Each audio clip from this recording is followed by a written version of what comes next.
آج ہم جمع ہوئے ہیں کہ جناب نبی پاک صلی اللہ علیہ وسلم کے ساتھیوں میں سے جو انتہائی قریبی لوگ تھے ان میں سے تیسری ہستی کا ذکر کرنے کے لیے میری مراد خلیفہ ثالث امیر المومنین سیدنا عثمان بن عفان ہے رضی اللہ تعالی عنہ وارضا۔ سیدنا عثمان بن عفان کی فضیلت کے لیے اتنا کافی ہے، اس پر اور کچھ بھی نہ بیان کیا جائے، کچھ بھی نہ سنا جائے، اتنا کافی ہے کہ تاریخ انسانی میں پہلے اور آخری شخص کہ جس کے عقد میں کسی نبی کی یک بعد دیگرے دو بیٹیاں آئیں، بس اتنا ہی کافی ہے۔ اور ابن عساکر ایک روایت لے کے آئے ہیں، فرماتے ہیں، طبرانی نے اس کی سند کو صحیح کہا ہے کہ حسن کے درجے تک پہنچ جاتی ہے،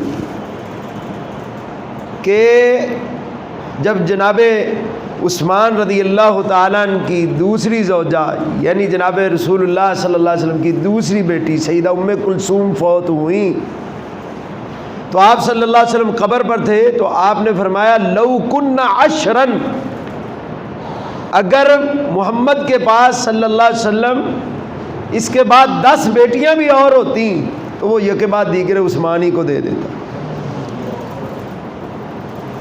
عثمان بن عفان رضی اللہ عنہ وارضا، محمد بن عبداللہ بن عبد المطلب بن ہاشم بن عبد مناف، عثمان بن عفان بن ابی العاص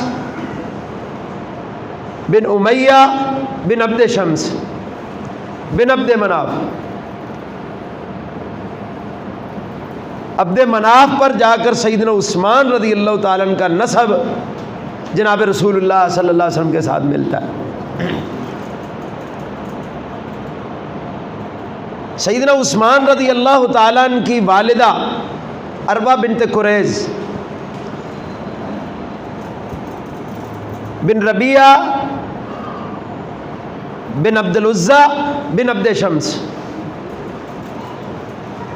یعنی عبد شمس ہی کی نسل میں، یعنی باپ اور ماں دونوں طرف سے عبد شمس کی اولاد میں سے۔ لیکن یہاں پر ایک اور بات جو بڑی غور طلب ہے، عثمان بن عفان کی جو نانی ہے وہ کون ہے؟ وہ جناب محمد رسول اللہ صلی اللہ علیہ وسلم کی سگی پھوپھی ام حکیم بیضاء بنت عبد المطلب ہے۔ یہ میں تھوڑا سا نسب اس لیے بیان کر رہا ہوں کہ آپ کو تعلق داریوں کا پتہ چلے کہ بات صرف یہ نہیں کہ یہ عثمان داماد رسول ہیں، یا بات صرف یہ نہیں کہ عثمان جو ہیں وہ صحابی رسول ہیں۔ عثمان رضی اللہ تعالیٰ عنہ کا سلسلہ جناب رسول اللہ صلی اللہ علیہ وسلم کے ساتھ نبوت اور رسالت سے ہٹ کر بھی اور بھی کوئی تعلق ہے۔ رسول اللہ صلی اللہ علیہ وسلم کی حقیقی پھپھو ام حکیم بیضاء بنت عبد المطلب، وہ نانی ہے عثمان بن عفان کی۔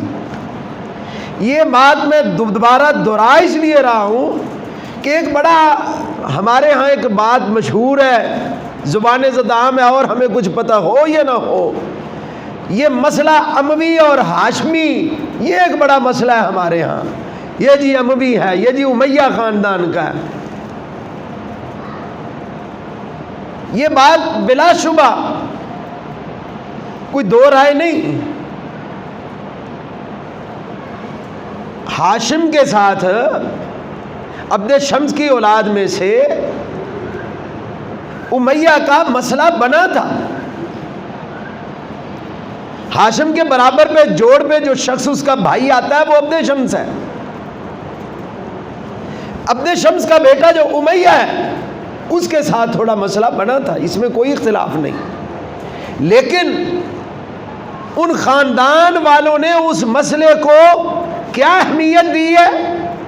ان کی نظر میں اس جھگڑے یا اس اختلاف کی حیثیت اور اوقات کیا ہے کہ محمد رسول اللہ صلی اللہ علیہ وسلم کی پھوپھی اسی امیہ کے گھر میں بیائی ہوئی ہے، اسی امیہ کے پڑپوتے کے ساتھ بیاہی ہوئی ہے. اگر کوئی مسئلہ ہے، کوئی جھگڑا ہے، تو یہ رشتہ کیوں کیا گیا ہے؟ عظمت عثمان کی ہم بات ضرور انشاءاللہ ہم اس طرف چلتے ہیں، لیکن یہ آج کی تمہیدی گفتگو ہے خلیفہ ثالث کی شخصیت کے ساتھ، سیدنا عثمان بن عفان رضی اللہ تعالیٰ عنہ کے ساتھ، کہ یہ بات بھی ہمارے ذہنوں میں رہے کہ یار یہ تعلق داری اور رشتہ داری اتنی قریبی ہے. اور میں یہ بات کہا کرتا ہوں، یہ رشتوں کا اور نسب کا ذکر ہم نے ایک اور جگہ پر بھی شروع کیا ہوا ہے کہ یہ آپس میں باہمی روابط اور تعلقات کیا تھے. میں وہاں پر یہ بات دہراتا رہتا ہوں کہ ہمیشہ خاندانوں میں یہ بات دیکھی جاتی ہے، لوگ اپنی بیٹیوں یا بیٹوں کے لیے جوڑ کا رشتہ تلاش کرتے ہیں، برابری کا رشتہ تلاش کرتے ہیں. آج کی طرح ہمارے جیسی باتیں نہیں کہ جناب گھر جاتی ہو، لڑکے کا قد اتنا ہو، سیلری اتنی ہو، یہ یوں ہو، اور بیٹیاں گھر میں 50 سال کی ہو گئیں. یہ والی باتیں نہیں. وہ خاندانی طور پر دیکھتے تھے کہ یہ خاندان عظمت و شرف میں ہمارے برابر کا جوڑ کا ہے یا نہیں. وہ لوگ یہی کچھ دیکھتے تھے. اور میں یہاں پر ایک اور بات کہنا چاہوں گا، آپ بھی اس پر غور کیجئے. ایک شخص اب وہ رب کے پاس جا چکا ہے، صحابہ پر زبان درازی وہ بھی بہت بڑے طریقے سے وہ بڑی زبان درازی کرتا تھا. اس نے ایک جگہ پر کہا تھا کہ کہاں ہیں نبی کو بیٹیاں دینے والے، اٹھاتے کیوں نہیں لاشیں، میت کیوں نہیں اٹھا. اور اس نے زومانہ بڑے انداز میں نعوذ باللہ تان کیا تھا.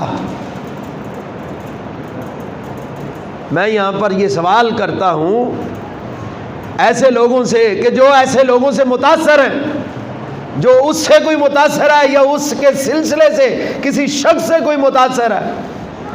سیدنا عثمان رضی اللہ تعالی عنہ کے خاندان کے اندر بنو ہاشم نے اپنی بیٹی کیوں بیائی؟ وجہ بس یہ ایک سوال ہے. یہاں سے ہم اپنی بات کو اپنے اصل موضوع کی طرف لے کے چلتے ہیں. اس کو ذہنوں میں رکھیں، یہ یاد رکھیں کہ ان کے آپس میں تعلق داریاں اور رشتہ داریاں کیا ہیں. اور یہ رشتہ داریاں یہاں تک نہیں، یہ رشتہ داریاں کربلا کے واقعے کے بعد بھی ہیں، یہ وہاں تک بھی ہیں. یزید کے پوتے کی شادی، وہ مولائے، وہ عباس، وہ جو کربلا میں جن کا بڑا ذکر کرتے ہیں، ان کی پوتی کے ساتھ یزید کے پوتے کی شادی ہوئی ہے. خیر، عثمان ابن عفان رضی اللہ تعالیٰ عنہ وہ عظیم المرتبت شخصیت ہیں، وہ بڑے عظیم انسان ہیں کہ ان جیسا حیا والا کوئی شاید ہی ہوگا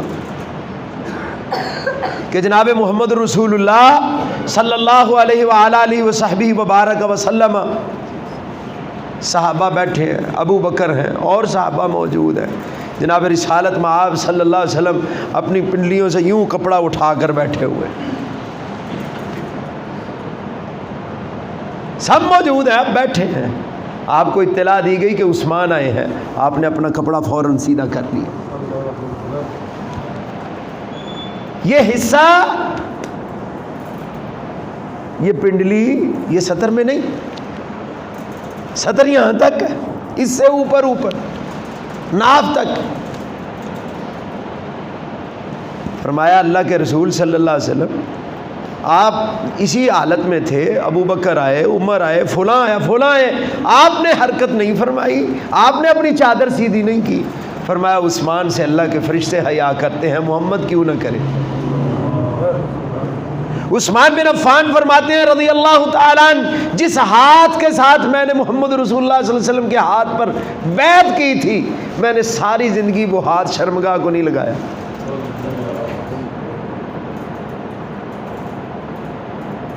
عثمان ابن عفان رضی اللہ تعالیٰ عنہ سیدنا ابو بکر صدیق رضی اللہ عنہ کی تحریک پر مسلمان ہوئے، اولین مسلمان ہونے والے لوگوں میں سے ایک ہیں۔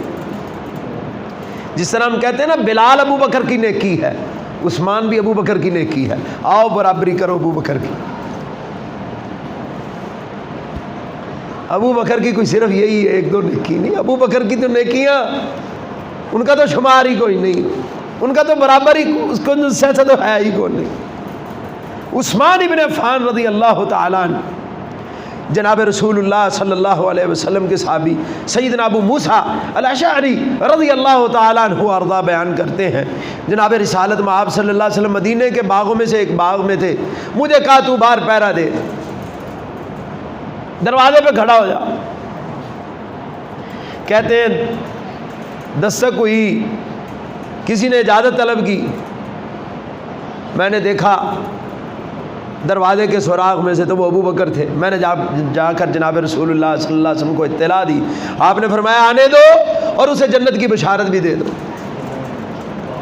کہتے ہیں تھوڑی دیر بعد پھر کسی نے اجازت مانگی، میں نے دروازے میں سے دیکھا تو وہ عمر تھے، میں نے جا کر اطلاع دی، آپ نے فرمایا اسے آنے دو اور اسے جنت کی بشارت سنا دو۔ کہتے ہیں ایسے ہی تھوڑی دیر بعد کسی اور نے اجازت طلب کی، میں نے دیکھا تو وہ عثمان تھے، میں نے جا کر اللہ کے رسول صلی اللہ علیہ وسلم کو بتایا کہ جی عثمان بن عفان ہے رضی اللہ عنہ۔ آپ نے فرمایا اسے آنے دو اور اسے جنت کی بشارت دے دو، لیکن اسے کہو کہ ایک مصیبت، ایک بلوا تجھ پر پڑے گا، اس پر صبر پر تجھے جنت کی بشارت ہے۔ کہتے ہیں میں نے عثمان کو جا کر کے بتایا، عثمان داخل ہوئے اور کہہ رہے تھے یا اللہ میری صبر کے ساتھ مدد کرنا، اللہ صبر کے ساتھ میری مدد فرمانا۔ یعنی آپ نے فرمایا کہ جنت تو ہے لیکن عثمان ایک مصیبت آئے گی، تجھے اس پر صبر کرنا ہوگا، ایک بلوا پڑے گا تجھ پر، اس پر صبر کرنا ہوگا، اللہ تجھے جنت دے گا۔ عثمان ابن عفان رضی اللہ تعالیٰ عنہ، حافظ ابن عبد البر نے الاستیعاب فی معرفت الصحاب میں اور حافظ ابن حجر نے فتح الباری میں یہ بات لکھی ہے کہ غزوہ تبوک پر جناب عثمان رضی اللہ تعالیٰ نے 1000 اونٹ سواری کے لیے پیش کیا، صرف اونٹ نہیں دیے، اونٹ کا سارا ساز و سامان، اس کے اوپر رکھا جانے والا پلان اور سواروں کی ضروریات کا سامان، وہ سب عثمان نے فراہم کیا، اور 70 گھوڑے پیش کیے۔ بعض روایات میں آتا ہے کہ 300 گھوڑے عثمان نے اس دن پیش کیے۔ سبحان اللہ، کتنا نوازا ہوا تھا اللہ نے عثمان کو، اور عثمان وہ اس پیسے کو کوئی سمجھتے ہی نہیں۔ الحمدللہ مال ہمارے پاس بھی ہوتا ہے، ہم بھی اللہ کی راہ میں خرچ کرتے ہیں، لیکن اللہ کی راہ میں خرچ کرنے کی ہمارا جو دل ہے نا وہ حوصلہ نہیں کر پکڑتا، بہت تھوڑا سا ہم دیتے ضرور ہیں لیکن کہتے ہیں کہ اللہ لیے نہیں بڑا ہے۔ اور وہاں عثمان ہے رضی اللہ تعالیٰ عنہ ارضا، جھولی بھر کر محمد رسول اللہ صلی اللہ علیہ وسلم کو سونا دیا، وہ اشرفیاں سونے کی رسول اکرم صلی اللہ علیہ وسلم اپنی چادر میں ڈال کر یوں کبھی کونا یوں کرتے ہیں، کبھی کونا یوں کرتے ہیں، وہ چھن چھن کی آواز پیدا ہوتی ہے۔ آپ فرماتے ہیں ما ذرہ عثمان ما عمل بعد اليوم قط، عثمان آج کے بعد تو کوئی بھی نیکی کا عمل نہ کرے، کوئی بھی برائی والا معاملہ تیرا نقصان نہیں کر سکتا، تیرا کچھ نہیں بگاڑ سکتا، تو جا بخشا ہوا۔ عثمان رضی اللہ تعالی عنہ وارضا، عظیم انتہائی عظیم انسان، اور یہ وہ شخص ہیں عثمان جنہوں نے رسول اللہ صلی اللہ علیہ وسلم کی زندگی میں پورا قرآن حفظ کر لیا تھا۔ جتنے صحابہ عشرہ مبشرہ یہ جو ہیں اور بھی بہت سارے صحابہ، یہ سب پورے قرآن کے حافظ تھے، اور یہ بڑی عمروں والے لوگ تھے۔ آج ہم بڑی عمر کے ہیں، ہم اپنا ناظرہ درست کرنے کے روادار نہیں، ہم اپنی نماز کسی مسجد میں قاری صاحب کو سنا کر وہ درست کرنے کے روادار نہیں۔ یار غلطیاں آئیں گی، لوگ کیا کہیں گے، وہ یار داڑھی چٹی ہو گئی ہے، انہوں نماز نہیں آتی۔ وہاں پر بڑی عمر والے لوگ، وہ یار زبان موٹی ہو گئی ہے، پڑھیا نہیں جاتا۔ وہاں پر موٹی زبان والے، بڑی عمر والے لوگ وہ جناب رسول اللہ صلی اللہ علیہ وسلم کی حیات میں حافظ ہو گئے، کچھ کا کچھ تھوڑا سا رہ گیا، انہوں نے بعد میں حفظ کیا۔ عثمان وہ ہستی ہیں کہ جنہوں نے آپ کی حیات میں پورا قرآن حفظ کیا اور پورا قرآن سنایا۔ ایسے ہی نہیں آگے چل کر اللہ نے قرآن کے جمع کرنے کا جو کام ہے وہ عثمان سے لیا۔ اس کے جامع اول محمد رسول اللہ ہیں صلی اللہ علیہ وسلم۔ وحی کے نزول کے بعد اس کے جامع اول محمد رسول اللہ صلی اللہ علیہ وسلم ہے۔ آپ نے صحابہ کو جو آیات اترتی تھی وہ لکھواتے تھے اور بتاتے تھے کہ یہ آیت فلاں صورت میں فلاں آیت سے پہلے رکھ دو، یا یہ آیت فلاں صورت میں فلاں صورت آیت کے بعد رکھ دو۔ یہ پوری ترتیب، یہ جمع آپ نے کروایا ہوا تھا۔ یہ 2 جلدوں کے درمیان یہ ابو بکر کا کارنامہ ہے رضی اللہ تعالیٰ عنہ وارضا۔ وہ جب جنگوں کے اندر بکثرت قراء شہید ہوئے تو سیدنا عمر رضی اللہ تعالیٰ عنہ کے بار بار تحریک پر ابو بکر نے جب اس کو جمع کیا رضی اللہ عنہ، تو اس کے بعد آگے جب کچھ وقت چلا تو لوگوں میں قراءات کا اختلاف ہو گیا۔ جس طرح ہر زبان، اب ہم یہاں پر جو مغربی پنجاب میں رہنے والے لوگ ہیں ان کی پنجابی اور طرح کی ہے، جو مشرقی پنجاب والے ہیں ان کی پنجابی اور ہے، اور پھر اسی طرح آپ لاہور والوں کی پنجابی اور ہے، سیالکوٹ والوں کی اور ہے، گجرا والوں کی اور ہے، قصور والے اور، لہجوں کا جو فرق ہے، زبان وہی ہے، عربی میں بھی لہجوں کا فرق ہے۔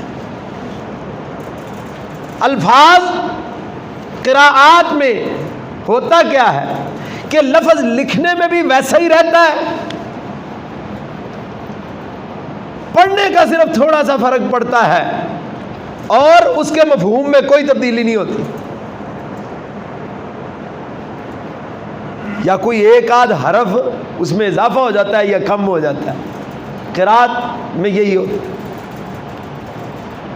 اب سورۃ انزلناها وفرضناها لکھا ہوا ہے وفرضناها، اب اس کو دوسری قرات میں پڑھیں گے وفرضناها، لکھا اسی طرح ہی ہے۔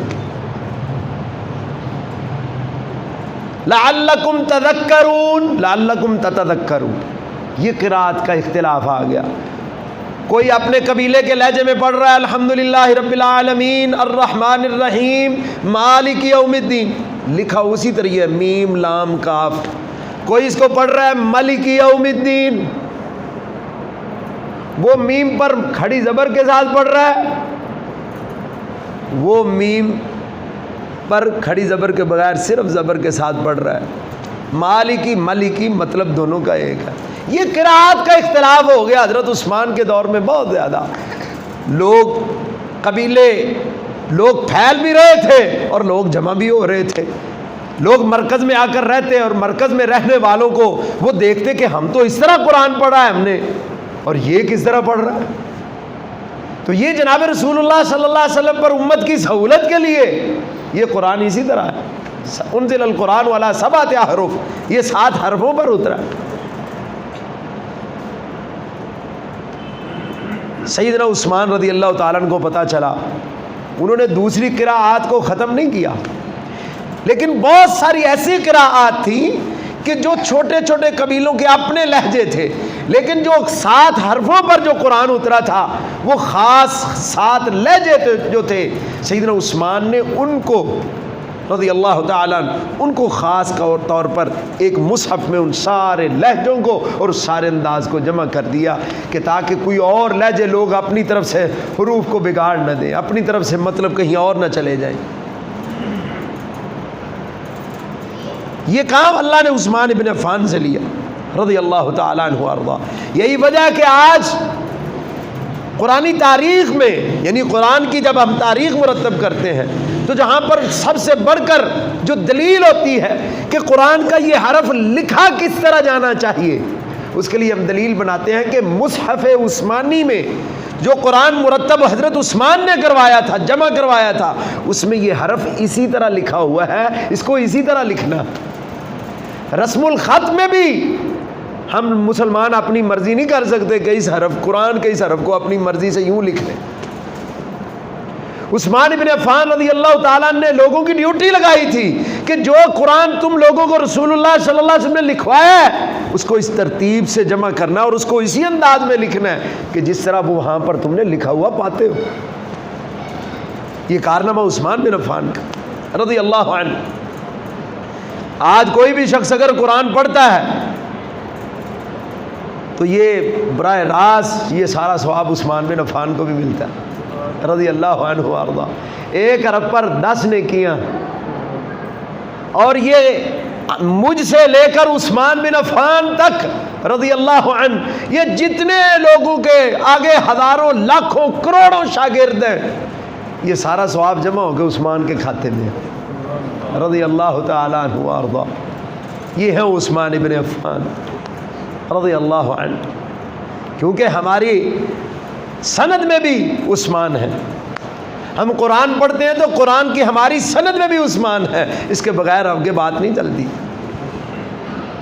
میں اگر کہوں کہ میں نے قرآن پڑھا قاری قمر الدین عثمانی سے, انہوں نے قرآن پڑھا قاری اسلم صاحب نبینہ سے, انہوں نے قرآن پڑھا قاری شریف نبینے سے, انہوں نے قرآن پڑھا قاری اسماعیل حقی سے, انہوں نے قرآن پڑھا. اگر میں یوں کہوں یا میں یوں کہوں کہ میں نے قرآن پڑھا قاری ادریس اعظم سے, انہوں نے قرآن پڑھا اظہار احمد تھانوی سے, اظہار احمد تھانوی نے قرآن پڑھا قاری عبداللہ مہاجر مکی سے, قاری عبداللہ. یہ سند ہے یہ اوپر جا کر کیسے پہنچے گی؟ جب ہم آخر میں جا کر پہنچتے ہیں تو وہاں پر بات آتی ہے کہ میری یہ قرآن, میرا یہ پڑھنے کا انداز, میرا یہ قرآن کی قرات, میری یہ روایت حفص کی ہے, قرات عاصم کی ہے. عاصم جو ہے وہ شاگرد عبداللہ بن حبیب السلمی نبینہ کے ہیں اور وہ شاگرد ہیں سیدنا عثمان بن عفان کے, سیدنا علی المرتضیٰ کے, سیدنا عبداللہ بن مسعود کے, سیدنا زید بن ثابت کے, اور یہ شاگرد محمد رسول اللہ کے. اور محمد رسول اللہ نے قرآن جبریل نے قرآن جو ہے وہ لوح محفوظ ہے اور لوح محفوظ سے قرآن رب العالمین. یہ قرآن کی ساری سند میں بھی عثمان ہے رضی اللہ تعالی عنہ وارضا. عثمان رضی اللہ تعالی عنہ. لوگ کہتے ہیں جی بدر میں نہیں گئے. بدر میں عثمان کو خود رسول اللہ صلی اللہ علیہ وسلم نے کہا کہ آپ مدینے میں رہے. آپ کی بیٹی بیمار تھیں, سیدہ رقیہ بیمار تھیں. آپ نے فرمایا آپ ان کی بیمار پرسی کے لیے ان کے پاس رہے. میں اگر فتح یاب ہو گیا تو میں غنیمت میں آپ کا حصہ رکھوں گا اور آپ کو اپنے ساتھ شامل سمجھوں گا. اور جناب رسول اللہ صلی اللہ علیہ وسلم نے سیدنا عثمان کا حصہ نکال کر کے دیا. عثمان بن عفان رضی اللہ تعالیٰ عنہ اس کے بعد کسی جنگ میں, بدر میں یہ وجہ بنی, اس کے بعد آپ کسی جنگ میں رسول اللہ صلی اللہ علیہ وسلم کے سے پیچھے نہیں رہے. آپ کے ساتھ ہم رقاب ہر جنگ میں سیدنا عثمان موجود رہے. اور بدر میں نہ جانا اس کی صرف اور صرف یہ وجہ خود رسول اللہ صلی اللہ علیہ وسلم نے روکا. لوگ عثمان بن عفان رضی اللہ تعالیٰ عنہ پر باتیں کرتے. عثمان جیسا نرم دل والا اور لوگوں کی غلطیوں سے درگزر کرنے والا کوئی دوسرا شاید ہو. یہ جو لوگ باتیں کرتے ہیں کہ حضرت عثمان کی خلافت آتے حالات یوں ہو گئے, وہ کچھ بھی نہیں, سب جھوٹ ہے. سیدنا عثمان رضی اللہ تعالیٰ عنہ کی خلافت بالکل سیدنا عمر کی خلافت کا عکس تھی. اتنی فتوحات ہوئی سیدنا عثمان کے دور میں, یہ سارے یہ سمرقند بخارا تک کے علاقوں میں, یہ حضرت عثمان کے دور میں ہم یہاں پر پہنچے. یہ سارا خراسان کا علاقہ, یہ بلوچستان, یہ سیستان کا علاقہ, یہ ہند کا علاقہ, یہ حضرت عثمان کے دور میں سارا کچھ فتح ہوا. مولانا شمشاد احمد سلفی رحمۃ اللہ علیہ, اللہ ان کی قبر پر کروٹ کروٹ رحمتیں کرے, ان کی خطاؤں کو معاف فرمائے, ان کی حسنات قبول کرے. تاریخ پر اور اہل حدیث کی بر صغیر میں آمد پر, تاریخ پر ان جیسا عبور کسی بندے کو نہیں تھا. یہ جو پارٹی بازی ہوتی ہے نا, یہ بندے کو کہیں کا نہیں چھوڑتی. ہیرا جو ہے نا وہ کھیرا ہو کے رہ جاتا ہے. وہ ایک عظیم انسان تھے, اللہ ان کی قبر پر کروٹ کروٹ رحمتیں کرے, اللہ ان کی خطائیں معاف فرمائے. ہم نے ان کا بیان سنا بچپنے میں اور پڑھا بھی کہ حضرات صحابہ کرام رضوان اللہ علیہم اجمعین یہاں پر 9 یا 11 صحابہ کی بر صغیر میں آمد ثابت ہے. کہتے ہیں نا کل آئے نے اسی, 1857 کے بعد انگریز نے ہمیں رجسٹرڈ کیا ہے. ہمارے اسلاف پہلے سے یہاں پر آئے تھے. ہم اسی خالص چشمے سے اپنے آپ کو سیراب کرتے ہیں اپنی دینی دنیاوی ضروریات میں کہ جو اللہ کے نبی محمد رسول اللہ صلی اللہ علیہ وسلم اپنے صحابہ کو جس پر نگہبان مقرر کر کے گئے تھے. تو میں عرض کر رہا تھا کہ عثمان بن عفان رضی اللہ تعالیٰ عنہ خلافت بڑی بہترین پوری طرح مضبوط تھی، حالات پر پورا کنٹرول. وہ آخر کے 2 سالوں میں انہوں نے فتنوں کو ہوا دی. انہوں نے کہا یار یہ مسلمان تو سنبھالے نہیں جا رہے، پکڑے نہیں جا رہے. یہود نے اپنا بندہ میدان میں اتارا اور انہوں نے اپنا کام کیا. قربان جائیں عثمان کی عظمت پر. یہ وہ شخص ہے کہ قرآن سے اتنی محبت ہے، اتنی محبت ہے کہ ہر وقت قرآن کے ساتھ ہی مصروف ہے، قرآن کی تلاوت ہی میں مصروف ہے. جب بلوائیوں نے عقب سے حملہ کر کے آپ کو شہید کیا اس وقت بھی تلاوت قرآن میں مصروف. اور عثمان ابن عفان جیسا مظلوم شہید تاریخ اسلامی میں کوئی دوسرا ہے ہی نہیں. سیدنا حسین رضی اللہ تعالیٰ عنہ کو مظلومانہ انداز میں شہید کیا گیا. وہاں پر قضیہ اور ہے، یہاں پر قضیہ اور ہے. عثمان رضی اللہ عنہ اپنے دفاع کے لیے کام پہنچے ہوئے ہیں، یورپ کے دروازے پر دستک دے رہے ہیں. افریقہ ہمارے قدموں تلے آ چکا ہے، وہ ہم سمیٹ چکے ہیں. یہ رشیا تک کے علاقے ہم اپنے نیچے گھوڑے ہمارے گھوڑوں کے پوائنٹ کو روک چکے ہیں. کیا عثمان اپنی حفاظت کے لیے کچھ نہیں کر سکتے تھے؟ ہر طرف سے کہا گیا، کہا میں مدینۃ الرسول کو اپنے خون سے رنگین، میں بے گناہ لوگوں کے خون سے رنگین نہیں کرنا چاہتا. عثمان جاتا ہے تو چلا جائے، شہید ہوتا ہے تو ہو جائے، لوگوں کا خون نہیں بہے گا. ہمارے ہاں شک پر ہی بندے اٹھا لے اور پتہ ہی نہیں. وہاں پر سیدھی دھمکی دے گیا عمر بن خطاب کو، کہا اس نے کیے کچھ نہیں، میں کیا کروں. وہاں عثمان کے گھر کا محاصرہ ہے، پانی پینے کی اجازت نہیں. مسجد میں جا کر وہ مسجد جو عثمان کی وجہ سے کئی دفعہ توسیع ہوئی، وہاں پر نماز پڑھنے کی اجازت نہیں. وہ کنواں جو خود خریدا ہے اس کا پانی پینے کی اجازت نہیں. عثمان کو گھر سے باہر نکلنے پر پابندی لگا دی گئی. لیکن عثمان رضی اللہ عنہ ارضا کہتے ہیں ابھی انہوں نے کیا کچھ نہیں، میں کس کو ماروں کس کو پکڑوں، انہوں نے کیا گیا.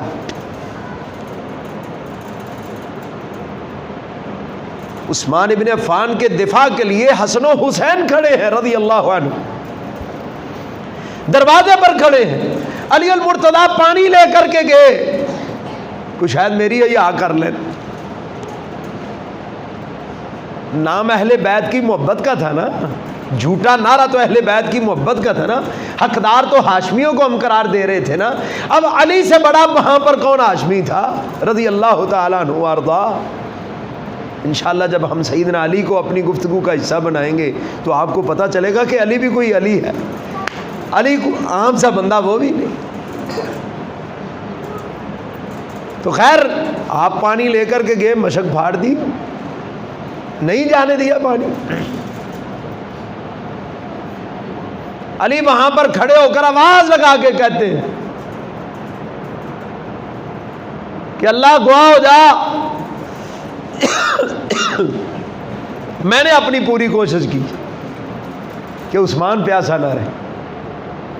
عثمان خود ہی اپنا کسی اپنی ذات کی وجہ سے کسی کو کچھ کہنے کی اجازت نہیں دے رہے. ساری خبریں جھوٹی.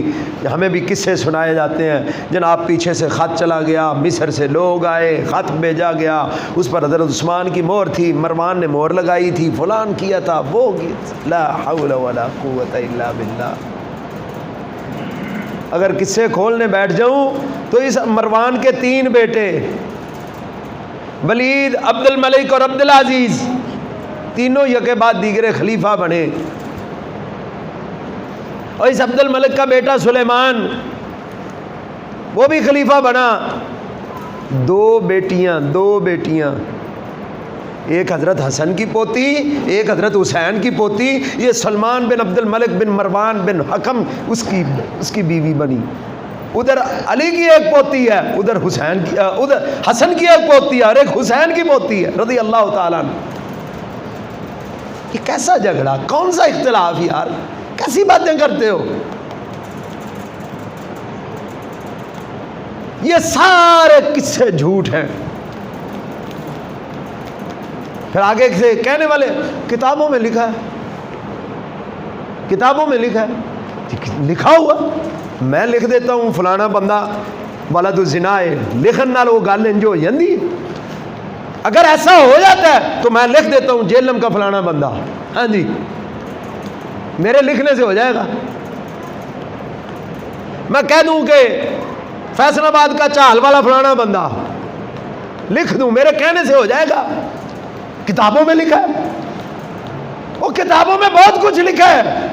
یہ دیکھو کہ وہ کتابوں میں جو لکھا ہے وہ ہے بھی کہ نہیں. لوگوں نے تو بہت کچھ لکھا ہوا. آج کل سوشل میڈیا کا دور ہے، انہوں نے بڑے انٹرسٹڈ عنوان بنا کر یوٹیوب پر، فیس بک پر انہوں نے بنا کر رکھے ہوتے ہیں. ہر بندہ ویندی دل کرتا ہے ایک بار کلک تے کریے ہے کی، اور جب ہم اس پر کلک کرتے ہیں انے ارے ہون وہ جڑا لکھیا سی ارے ہون ہوندا ہے ابھی ابھی ابھی ابھی وہ ساری ویڈیو ویل نکلدا کچھ بھی نہیں کی ہے، انہاں نوں ویورشپ مل گئی. اسی وہ سواد لیندے جو کہا تھا وہ ہوتا نہیں. پھر نیچے کیا لکھا ہوتا ہے، فلانے تو انج دا ایڈمن تیری فلان ہوئے، او تو جھوٹ لکھا ہے بچ ہے ہی کچھ نہیں.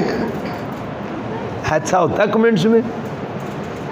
اور یہ آج کے دور کی بات ہے، ہر دور کے میڈیا میں اسی طرح ہوتا رہا. لوگوں کو اپنی طرف متوجہ کرنے کے لیے جھوٹ جو جی میں آیا لکھ دو. یہ لکھا ہوا ہے. ارے بھائیو لکھا تو بہت کچھ ہے، اگر لکھنے پہ ہیں تو ہم بھی بہت کچھ لکھ دیں.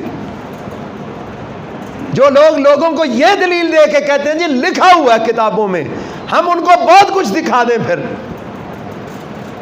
بات تو یہ ہے کہ وہ قرآن و سنت نے جو نبی صلی اللہ علیہ وسلم کے صحابہ کے حالات بیان کیے ہیں، حدیث میں جو قرآن نبی صلی اللہ علیہ وسلم کے صحابہ کی کیفیات بیان ہوئی ہیں، ان کے قلوب کی طہارت جو بیان ہوئی ہے، جو قرآن نے ان کی صداقت و عظمت اور ان کی دیانت اور لیاقت اور امانت پر گفتگو کی ہے، تمہارے لکھا ہوا وہ سارے کا سارا اتنا گندا کچرا اور غلاظت ہے کہ وہ قرآن کے اوپر بھی نعوذ باللہ حرف آتا ہے، نبی کی باتوں پر بھی حرف آتا ہے.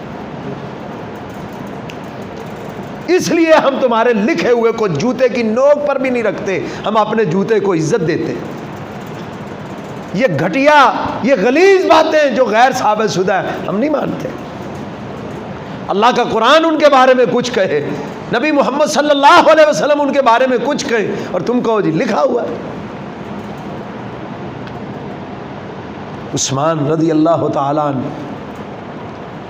وہ عظیم الشان انسان تھے کہ نبی صلی اللہ علیہ وسلم جو ترتیب رکھا کرتے تھے وہ یہی تھی. ایک روایت ابن ساکر میں ہے، علماء نے اس کو صحیح حسن درجے کا کہا ہے کہ آپ صلی اللہ علیہ وسلم نے فرمایا القائم بعدی فی الجنہ، میرے بعد جو آ کر بیٹھے گا، جو نظام کو چلائے گا وہ بھی جنتی ہے. ومن کان بعدہ فی الجنہ، اور جو اس کے بعد آئے گا وہ بھی جنتی ہے. کون آیا؟ عمر آئے. ومن کان بعدہ، اور جو اس کے بعد آئے گا فی الجنہ وہ بھی جنتی ہے.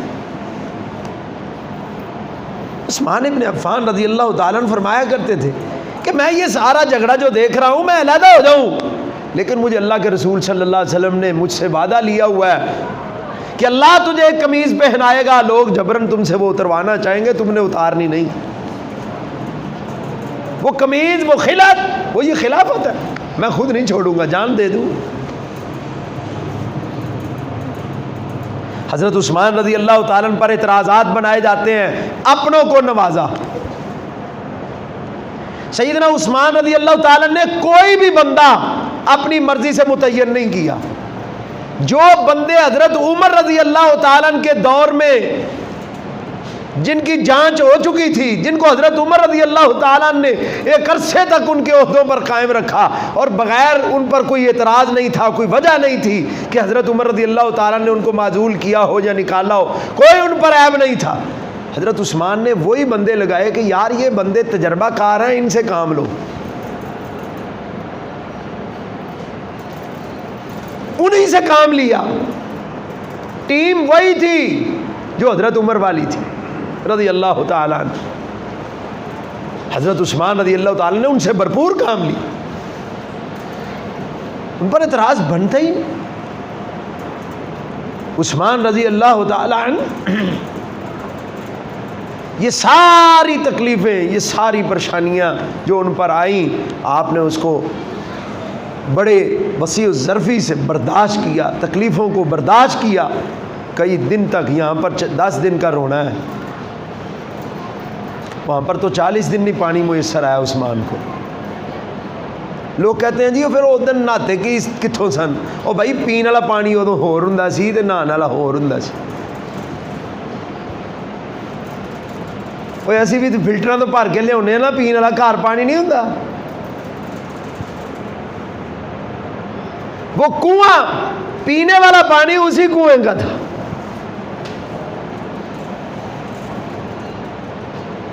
پینے والا پانی اسی کنویں کا تھا۔ عثمان رضی اللہ تعالیٰ نے اہل مدینہ کو اپنی ذات کی وجہ سے تکلیف نہیں آنے دی، فرمایا کہ اگر میں یہاں پر فوج کو لے آؤں گا، اگر میں یہاں پر قوت کو لے آؤں گا تو مدینہ کے رہائشی تکلیف میں آ جائیں گے، میں مدینۃ الرسول کے باسیوں کو پریشان نہیں کرنا چاہتا۔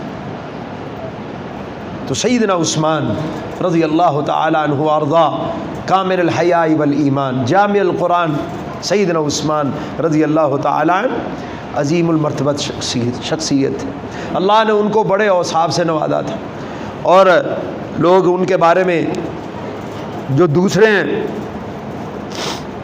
عام طور پر ہم ان کو یاد کرنے کے لیے لفظ کھٹمل استعمال کر لیتے ہیں، کیونکہ ہمارے نزدیک اس سے اچھا اور کوئی لفظ نہیں ہے۔ وہ سیدنا عثمان رضی اللہ تعالیٰ عنہ پر اعتراض بناتے ہوئے یہ بھی بات کہتے ہیں، جب یہ باتیں ہوئیں تو وہاں پر یہ بات کہی گئی تھی کہ جی عثمان، احد میں جب ایک دفعہ بھگدڑ مچی تھی، بہت سارے لوگ جو ہیں بیچارے وہ سمجھ نہیں آئی کہ ہوا کیا، تو اس بھگدڑ میں بہت سارے لوگ ادھر ادھر ہو گئے، لیکن جب وہ کوئی حالات سمجھ آئی کہ یہ ہو کیا رہا ہے، لوگ واپس آئے۔ اللہ کا مراقمین نے قرآن میں کہا ہوا ہے کہ وَلَقَدْ عَفَا اللَّهُ عَنْهُ، میں ان سب کو معاف کر چکا ہوں۔ اب جن کو اللہ معاف کر چکا ہے، اور کون یہاں پر کوتوال لگ گیا کہ وہ پوچھے کہ بھائی تو فلانے تو کتنے سے؟ عثمان ابن عفان رضی اللہ تعالیٰ عنہ، یہ حدیث بھی عثمان سے ہے کہ من بنا للہ مسجدن بن اللہ لہ بیتن فی الجنہ، جو اللہ کا گھر بنائے اللہ اس کا گھر جنت میں بناتا۔ یہ حدیث بھی عثمان سے ہے رضی اللہ تعالیٰ عنہ وارضا، کہ جناب رسول اللہ صلی اللہ علیہ وسلم نے فرمایا خیرکم خیرکم من تعلم القرآن وعلمہ، تم میں سے بہترین شخص وہ ہے کہ جو قرآن سیکھے اور سکھائے۔ یہ حدیث بھی عثمان سے ہے۔ وان حمران مولا عثمان، حمران حضرت عثمان کے غلام بیان کرتے ہیں کہ جناب رسول اللہ صلی اللہ علیہ وسلم کا وضو عثمان نے مجھے پورا وضو کر کے بتایا، سیدنا عثمان نے پانی منگوایا، وضو کر کے دکھایا، پورے وضو کو پریکٹیکل اس کے سامنے کیا، اور کرنے کے بعد کہا یہ میرا وضو جو ہے وہ جناب رسول اللہ صلی اللہ علیہ وسلم کے وضو جیسا ہے۔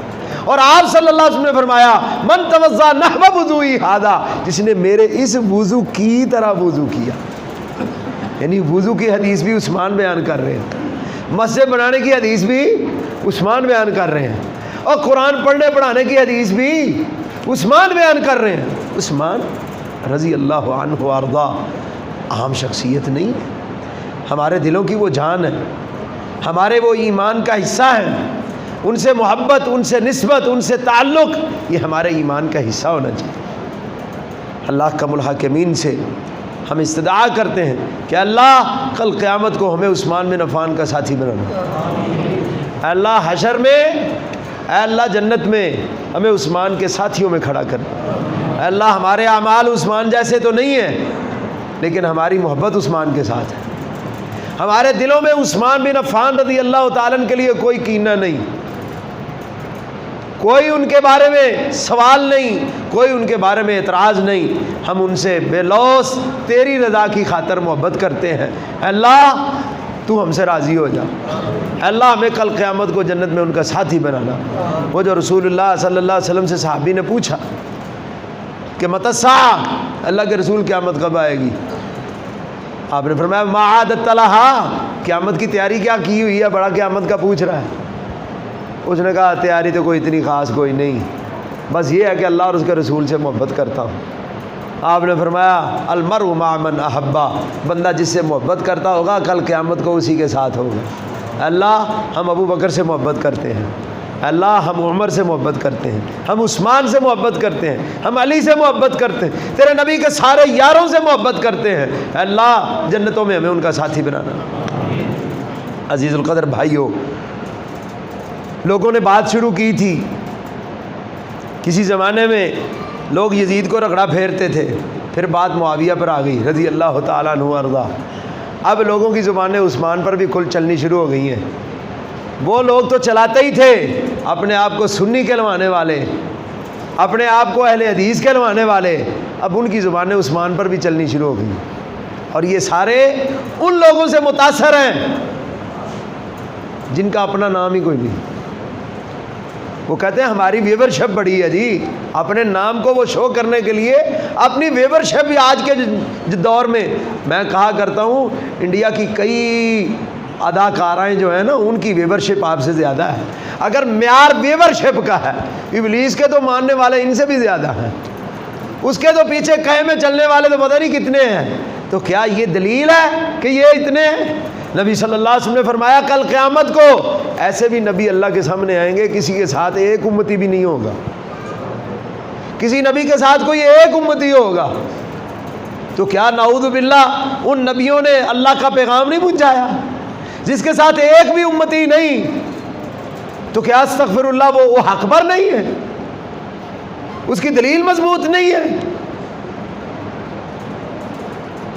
تو میں اپنے خصوصاً نوجوان بھائیوں کو یہ بات کہنا چاہوں گا، میرے عزیز بھائیوں، حضرات صحابہ رضوان اللہ علیہم اجمعین ہم ان کے وکیل ہیں، ہم ان پر جج نہیں ہیں۔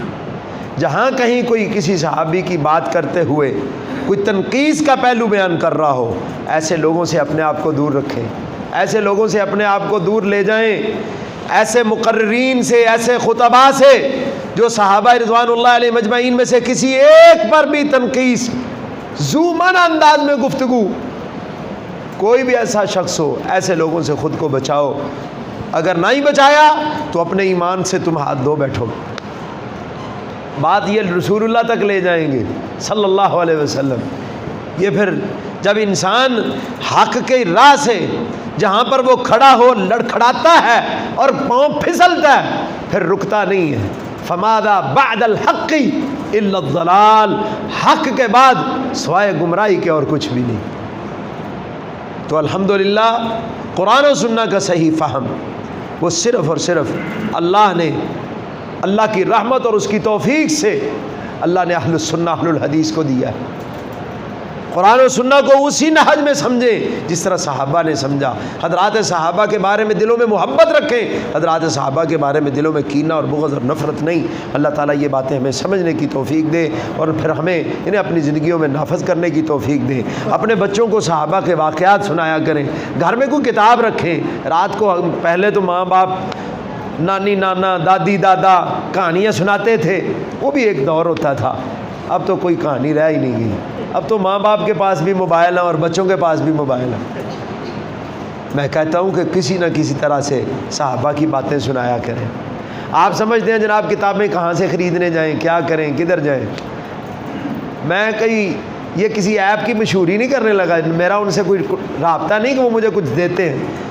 مختلف ایپیں ہیں، ایپس جو ہیں وہ پڑھی ہیں وہاں پر پلے سٹور پر، وہاں پر ایک ایپ ہے اسلام ون،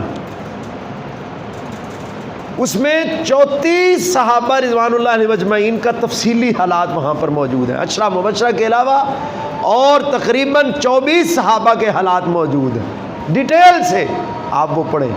حیات صحابہ مولانا یوسف کاندلوی صاحب کی وہاں پر پوری کتاب اس ایپ کے اندر موجود ہے، وہ پڑھیں۔ کتابیں نہیں نہ لا سکتے، آپ کو اردو بازار جانا خریدنا مشکل ہے، مسئلہ ہے کہاں پہ رکھیں، کیسے سنبھالیں۔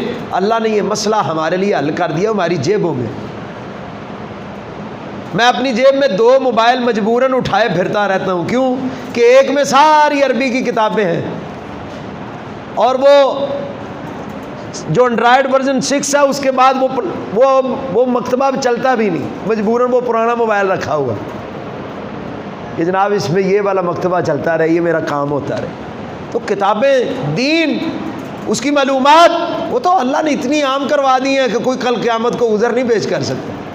پورا قرآن کی تفسیر پڑھی، آپ جون سی مرضی تفسیر جو ہے اپنے موبائل میں قرآن رکھیں، تفاسیر رکھیں، نبی صلی اللہ علیہ وسلم کی سیرت کی کتابیں رکھیں، وہ پڑھیں، مطالعہ کریں، بچوں کو سنائیں، خود پڑھیں، دوسروں کو سنائیں، مجلس بیٹھی ہو 2-4 صفحے سیرت کے پڑھ دیا کریں، اور گپیں باتیں چلتی رہتی ہیں، یار 2 منٹ رکنا، 2-4 صفحے پڑھنے میں کتنی دیر لگ جائے گی؟ نبی صلی اللہ علیہ وسلم کی عظمت بیان کرتے ہوئے کتنی دیر لگ جائے گی؟ کسی ایک صحابی کا قصہ بیان کرتے ہوئے کتنے منٹ لگ جائیں گے؟ اپنی باتیں پھر بھی جاری رکھیں۔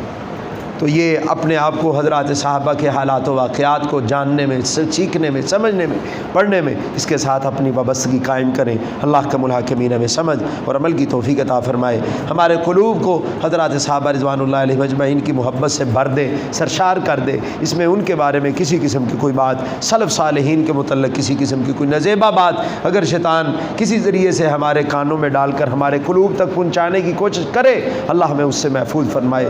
ھذا ما عندی اقول قول هذا ولکم استغفر اللہ لی ولسائر المسلمین سبحانک اللہم وبحمدک نشہد ان لا الہ الا انت نستغفرک ونتوب الیک صلی اللہ علیہ وسلم۔